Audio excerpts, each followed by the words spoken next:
नमस्कार दोस्तों, स्वागत है आपका हमारे YouTube चैनल जीके ट्रैकर पे। देखिए फ्रेंड्स, आज के वीडियो में हम बात करेंगे कल हुए वीडियो के पेपर के बारे में।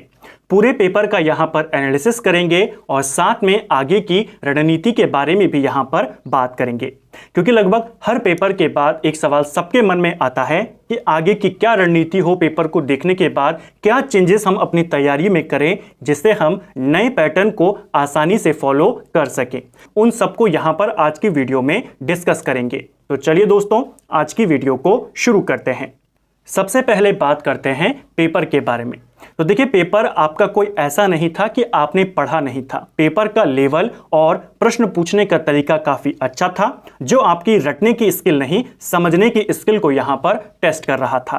काफी ने कहा लेंथी पेपर था, मिलान वाले प्रश्न थे, विकल्पों के अंदर विकल्प थे, जहां से आपको सही ऑप्शन को चुनने में समय लगा और इसीलिए आपको पेपर थोड़ा सा लेंथी लगा। और फिर एग्जाम का प्रेशर अलग होता है, जो आपसे और ज्यादा समय उस क्वेश्चन में लगवाता है। जो डीप स्टडी करते हैं, यानी सारी चीज़ों को समझते हुए चलते हैं, हर चीज़ को लिंक करते हुए चलते हैं, उनके लिए पेपर काफ़ी हद तक यहाँ पर अच्छा था और इजीली वो इसमें 70-75 भी स्कोर कर जाएंगे।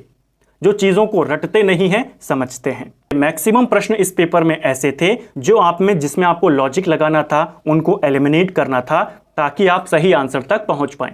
कुल मिलाकर पेपर का पैटर्न चेंज नहीं हुआ। उत्तराखंड का जो पैटर्न है, यूकेएसएससी का जो पैटर्न है कि कुछ क्वेश्चन सिंपल देगा, कुछ क्वेश्चन कंफ्यूजिंग देगा और कुछ क्वेश्चन यूनिक देगा, वही पैटर्न था। 70-75 वाला ये पेपर था कि अगर आप अपनी गलतियों को ना करें। देखिए, हर पेपर वही होता है कि आपने 70-75 के लिए वो बनता है। आप एग्जाम के प्रेशर में कितनी कम गलतियां करते हैं वो मायने करता है। आप सही कितने करते हैं, सही तो मैक्सिमम सारे कर जाएंगे, आपने गलत कितने किए, आपकी गलतियां कितनी कम हुई, वो डिसाइड करता है आपके नंबर वहां पर कितने आएंगे। पेपर की अगर हम बात करते हैं सब्जेक्ट वाइज, हिंदी में आप देखेंगे, हिंदी में 4-5 क्वेश्चन को छोड़कर बाकी सारे तो आपके वही क्वेश्चन थे व्याकरण के। जैसे आपके अलंकार पूछा गया, विलोम शब्द हो गया, उपसर्ग, पर्यायवाची, बेसिक सारे क्वेश्चन आपके वही थे। यही चीज जीके में भी था, केवल मिलान वाले क्वेश्चन ज्यादा थे तो ज्यादा समय लग गया, और यही चीज उत्तराखंड में भी थी। तो क्वेश्चन आपके सारे वही थे, यानी पढ़ना वही है, बस चीजों को अब रटना नहीं है, चीजों को समझते हुए चलना है। तीनों के लिए, चाहे वो हिंदी हो, आपका जीके हो या आपका उत्तराखंड हो। रीजनिंग की बात करें तो रीजनिंग में 3 टॉपिक जो आपको क्लियर करने, उनकी प्रैक्टिस करनी है। डाइस वाला, आपका त्रिभुज काउंटिंग वाला और साथ में आपका वेन डायग्राम वाला। लगातार ये पेपर में आ रहे हैं तो इनको आपने प्रैक्टिस करना है। बाकी का जो रीजनिंग था, ब्लड रिलेशन हो, दिशा वाला क्वेश्चन हो, सीरीज वाले क्वेश्चन हो, वो आपके सिंपल थे। तो ट्रेडिशनल जो उत्तराखंड का पेपर होता है 70-70+, वही वाला पेपर आपका ये था। पेपर आपके मॉडरेट लेवल का था, जैसा उत्तराखंड का पेपर आता है 70-75+ वाला, ठीक है। यानी इतने में आपका कंफर्म था। बाकी रेस में तो आप कह सकते हैं 65 वाला भी आपका रेस में है। तो कॉन्सेप्ट बेस्ड जीके आपका आ रहा है। बाकी उत्तराखंड भी आपका सेम था, वही क्वेश्चंस थे, बस थोड़े से लेंथी क्वेश्चंस थे, मिलान वाले क्वेश्चन थे। तो अब बात करते हैं आगे की तैयारी के बारे में। ये तो हमने पेपर के बारे में देखा, कोशिश करेंगे जल्द पूरे पेपर का एक्सप्लेनेशन के साथ सॉल्यूशन यहां पर करें। पेपर के आगे के बारे में बात करते हैं। देखिए, सबसे पहला सवाल आता है कि पेपर के बाद क्या करना है। सबसे पहले, जैसा मैं हर बार कहता हूं, आपने पैनिक नहीं करना है। पैनिक करके ऐसा बिल्कुल नहीं करना है कि पेपर से पहले आप कोई और बुक पढ़ रहे थे, पेपर के बाद आपने कोई दूसरी बुक उठा ली। जो आपकी बेसिक तैयारी है उसको आपने करते हुए रखना है। आप खुद पेपर को देखें, जो आपने पढ़ा था, जो आपको चीजें आती थी, अगर आप सिर्फ उनको अप्लाई करते, गलतियों को अपनी कम कर लेते, तो क्या आप इसमें 70-75 स्कोर नहीं कर जाते? पेपर मॉडरेट लेवल का था, 70+ आप इसमें स्कोर कर जाते। पूरे 2 घंटे का पेपर था, 1.5 घंटे का ये पेपर नहीं था। आप खुद पेपर को एनालिसिस करें, क्या इतने मार्क्स आ जाते? आपने अभी तक जितना पढ़ा है, जिस तरीके से पढ़ा है, जहां से पढ़ा है, क्या अगर आप सिर्फ अपनी गलतियों को कम करते तो क्या इतने क्वेश्चन आ जाते? तो आप देखेंगे आपके क्वेश्चन बिल्कुल यहां पर इतने नंबर आ जाते। अब बस थोड़ा सा चेंज करना है कि सिर्फ प्रश्न उत्तर नहीं करना, जैसे मैं हर बार कहता हूं, उस प्रश्न को समझने का प्रयास करें, उसके बैकग्राउंड को, उससे जुड़ी हुई सारी बातों को वहीं पर कवर करने का प्रयास करें। जैसे हम आर्य समाज के बारे में पढ़ते हैं, हर बार हम आर्य समाज के बारे में पढ़ते हैं, किसकी स्थापना कब हुई, किसने स्थापना करी, कहां पर करी, क्यों करी, क्या इसका उद्देश्य था, क्या इसका नारा था। अब उसने एक और क्वेश्चन इसके साथ जोड़ दिया, इसका घोषणा पत्र। तो इस तरीके से अब आपको सारी चीजों को और ज्यादा डीप में, लेकिन डीप भी कैसा डीप, ऐसा नहीं कि आप शुरुआत से ही सारी चीजों की जड़ें खोदने लगे। डीप आपका सिलेक्टिव होना चाहिए, जो आपका काम आए, सिर्फ टाइम पास के लिए नहीं होना चाहिए। तो आपको ऐसे में पढ़ना होगा कि आपको उस चीज से रिलेटेड जितने क्वेश्चन मिल सके उनको एक जगह पर आप नोट करें। हर बार मैं आपको नोट्स बनाने के लिए जब भी कहता हूं, यही तरीका कहता हूं कि आप जो भी नोट्स बनाएं, जिस भी टॉपिक से बनाएं, एक पूरे पेज में आप उससे रिलेटेड सारी जानकारियों को लिख लीजिए। कोई भी नया फैक्ट आपको उससे रिलेटेड मिलता है उसको वहीं पर नोट डाउन कर दीजिए। अगला सवाल आता है, सबसे बड़ा सवाल आता है मन में, सेल्फ स्टडी कैसे करें? सेल्फ स्टडी क्या काफी है? देखिए, सेल्फ स्टडी जरूरी है। जब तक आप खुद से नहीं पढ़ेंगे, खुद से नोट बनाकर नहीं पढ़ेंगे, सामने वाला आपको कितना भी पढ़ा ले, आप उसका ज्यादा फायदा नहीं ले सकेंगे। तो ये तो निश्चित है कि सेल्फ स्टडी जरूरी है। सेल्फ स्टडी इफेक्टिव तरीके से, और जो नया फॉर्मेट है आपका, पैटर्न नहीं कहूंगा, पैटर्न आपका बिल्कुल वही था जो अभी तक आता है, बुक्स भी वही थी, परीक्षावाणी, लूसेंट, हिंदी की लूसेंट, मैक्सिमम क्वेश्चन आपके यहीं से थे। नए फॉर्मेट के अनुसार किस तरीके से आपको सेल्फ स्टडी करनी है उसको देखते हैं। जो भी आप पढ़ें उसे कहानी की तरह पढ़ें। अगर आप इतिहास पढ़ रहे हैं तो उसको कहानी की तरह याद करने का प्रयास करें कि ये हुआ, उसके बाद ये हुआ, फिर घटना का असर ये हुआ, उसके बाद जांच करें। जैसे हमने कुछ दिन पहले जो हमारी टॉप जीके एमसीक्यू वाली सीरीज है, जलियांवाला बाग हत्याकांड को लेकर एक क्वेश्चन आया, तो हमने जलियांवाला बाग हत्याकांड क्यों हुआ, कौन से विधेयक के लिए हुआ, वो विधेयक कब से आना शुरू हुआ, किसकी अध्यक्षता में वो विधेयक बना, पूरा घटनाक्रम देखा, उसके बाद क्या इफेक्ट हुआ, कौन कौन सी जांच समितियां बनी, किसने जांच समितियां बनाई, कौन उसमें शामिल थे, क्या उन रिपोर्टों में निकला, और क्या फिर आखिर में सजा दी गई जनरल डायर को। तो पूरे कॉन्सेप्ट को हमने एक क्वेश्चन के साथ कवर किया। तो जब आप हिस्ट्री के बारे में पढ़ें तो चीजों को लिंक करने का प्रयास करें।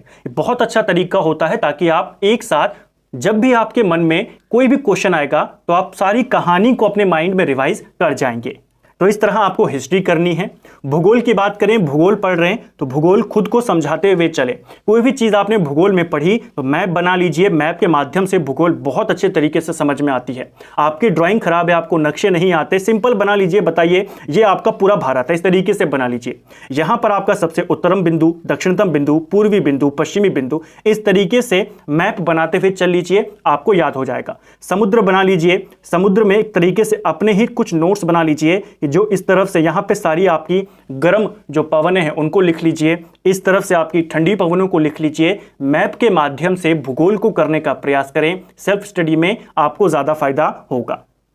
और पॉलिटी की बात करें तो पॉलिटी में हर अधिकारी की नियुक्ति से रिलेटेड कौन कैसे होती है, कौन करता है, उसका काम क्या है, उसका उत्तरदायित्व कौन है, वो अपनी रिपोर्ट किसको देता है, पद से उसे कौन हटाता है, उन सारी चीजों को ये सब आप जानते हैं। तो ये आपका डीप क्लासेस का सेल्फ स्टडी का तरीका है।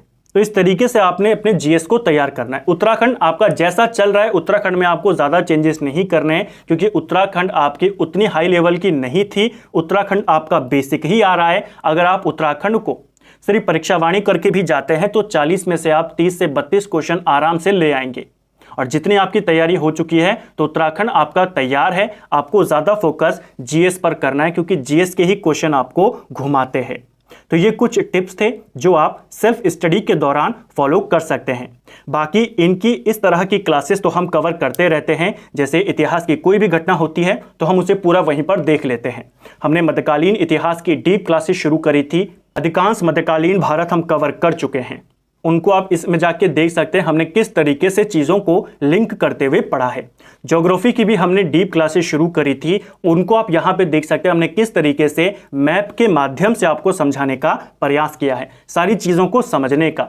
और साथ में टॉप जीके एमसीक्यू वाली सीरीज, जिसमें हम हर क्वेश्चन के साथ डिटेल्ड एक्सप्लेनेशन को लेकर चलते हैं। कुछ दिन पहले हमने प्रांतीय चुनाव के बारे में याद करिए, अगर आप वीडियो को देखते हैं आपको पता होगा कि हमने पूरे प्रांतीय चुनाव किस अधिनियम से हुए, कब हुए, कितनी सीटें थी, कांग्रेस ने कितनी जीती, कांग्रेस ने कहां कहां बहुमत हासिल किया, सारे कॉन्सेप्ट को एक साथ क्लियर किया, ताकि आपके टॉपिक क्लियर होते हुए चलें। जल्द कोशिश करेंगे ये जो आपके महत्वपूर्ण टॉपिक्स हैं, खास तौर पे आधुनिक भारत के, इनकी डिटेल्ड क्लासेस टॉपिक वाइज मैं आपको यहां पर दे सकूं। भूगोल की डीप क्लासेस भी हमने शुरू करी थी, जल्द उनको दोबारा से कंटिन्यू करने का प्रयास करेंगे। और ऐसी ही एक सीरीज संविधान की भी यहां पे शुरू करेंगे।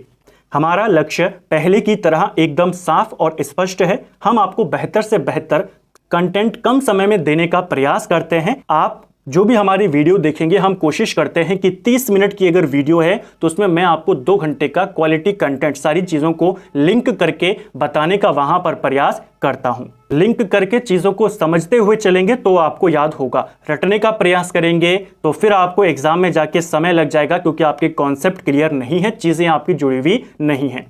तो पेपर का हमने यहाँ पर एनालिसिस किया कि पेपर में आपका फॉर्मेट चेंज था। मिलान वाले प्रश्नों पे आपको ज़्यादा फोकस करना है, कॉन्सेप्ट को क्लियर करते हुए चलना है। जो भी क्वेश्चन करें उनसे रिलेटेड फैक्टों को देखना है, सिर्फ क्वेश्चन आंसर को नहीं देखना। सेल्फ स्टडी के बारे में बात करी कि क्यों आवश्यक है, बिना उसके आप कितना भी पढ़ लें आप सफल नहीं हो पाएंगे। सेल्फ स्टडी नए पैटर्न के अनुसार कैसे करें उसके बारे में मैंने आपको बताया कि नए फॉर्मेट के लिए आप किस तरीके से अपनी सेल्फ स्टडी को और इफेक्टिव तरीके से चीजों को याद करते हुए समझते हुए कवर कर सकते हैं। अब बात करते हैं कि हम क्या करेंगे, यहां पर कौन कौन सी आपकी नई सीरीज और किस तरीके से आने वाली है। सबसे पहले जो हमारी टॉप जीके एमसीक्यू सीरीज है वो जारी रहेगी, क्योंकि उसमें हम सारे प्रश्नों को उनसे जुड़े तथ्यों के साथ कवर करते हैं। तो एक क्वेश्चन से आपके कॉन्सेप्ट क्लियर होते हुए चलते हैं। उत्तराखंड की मैक्सिमम किताबों को हम कवर कर चुके हैं, पूरे सिलेबस को कवर कर चुके हैं। एक उत्तराखंड की नई डिटेल्ड सीरीज यहां पे शुरू करेंगे, टॉपिक वाइज शुरू करेंगे, जिसमें हर टॉपिक को और ज्यादा बारीकी से यहां पर कवर करने का प्रयास करेंगे। लेकिन वो चीजें तभी आपको काम करेंगे जब आपका पहले का क्लियर होगा, यानी आपको बेसिक आइडिया होना चाहिए। डायरेक्ट आप डीप पे जाओगे तो आपको फायदा नहीं हो पाएगा। तो टाइम टाइम पर जो पहले की क्लासेस हैं उनका रिवीजन भी कर सकें। जीके के बारे में बात करें तो जीके की हमारी जो डीप क्लासेस हैं उनको दोबारा शुरू करेंगे। आधुनिक भारत की डीप क्लासेस आपकी जल्द आनी शुरू हो जाएगी, क्योंकि यहां से आपके ज्यादा क्वेश्चन पेपर में पूछे जा रहे हैं। मध्यकालीन हमारा चल रहा है, मैक्सिमम कवर हो चुका है। 1-2 क्लासेस आपके मध्यकाल की बची है, उसके बाद मुगल काल है, उनको भी आपकी जल्द ही कवर कर दिया जाएगा। जीके को आपने लिंक करते हुए पढ़ना है, रटते हुए नहीं पढ़ना है। नोट्स कैसे बनाने हैं, हर बार मैं आपको कहता हूं कि जब भी आप जीके पढ़ें, क्योंकि मैक्सिमम आपका थ्योरेटिकल है, प्रैक्टिकल तो है नहीं कि आपको मैथ्स याद करनी है या रीजनिंग करनी है, वो नहीं है। मैक्सिमम थ्योरेटिकल है, चाहे वो हिंदी हो, चाहे आपकी उत्तराखंड हो, चाहे जीके हो। तो जो आप इन चीजों को पढ़ें उनको अपने शब्दों में लिखने का प्रयास करें, समरी लिखकर उनको याद करने का प्रयास करें। नोट्स बनाने हैं तो प्रश्नवार नोट बनाएं, क्वेश्चन की फॉर्म में नोट्स बनाएं। उस टॉपिक से रिलेटेड अगर आप एग्जामिनर होते तो आप कितने क्वेश्चन डिजाइन कर सकते हो, कितने क्वेश्चन आप पूछ सकते हो कि सामने वाला किसी न किसी टॉपिक पर तो फंसे, वो प्रयास कीजिए। आपके सारे टॉपिक से रिलेटेड जितने प्रश्न हैं वो आप निकालना शुरू कर देंगे। तो इन चीजों पर आपने ध्यान देना है। उम्मीद करता हूं वीडियो आपको पसंद आया होगा। अगर आपको ये वीडियो हेल्पफुल लगा है तो वीडियो को लाइक करें, चैनल को सब्सक्राइब करें, बेल आइकन को जरूर प्रेस करें। वीडियो आपको कैसा लगा कमेंट बॉक्स में भी आप हमको बता सकते हैं। Thank you friends.